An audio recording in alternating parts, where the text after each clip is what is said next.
شبانہ روز محنت سے معاشی استحکام حاصل کر لیا ہے اور ادارہ جاتی اصلاحات اور نظام کی درستی کا عمل جاری ہے۔ دہشت گردی کے خلاف جنگ میں ہماری مسلح افواج، پولیس، ایف سی، رینجرز سمیت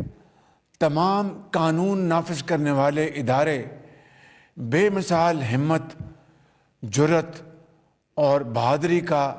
مظاہرہ کر رہے ہیں، جنہیں میں دل کی اتھاہ گہرائیوں سے سلام پیش کرتا ہوں۔ آئیے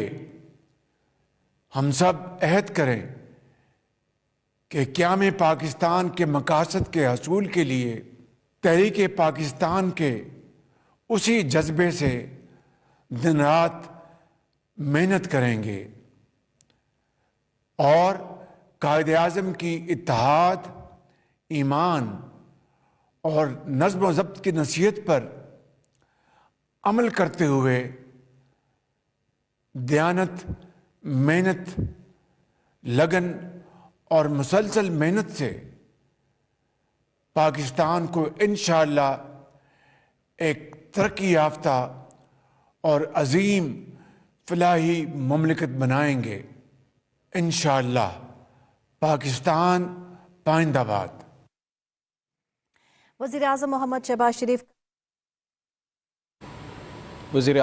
شہباز شریف کا خصوصی خطاب، جس میں انہوں نے کہا کہ پارلیمان، عدلیہ اور انتظامیہ اپنے آئینی امور کی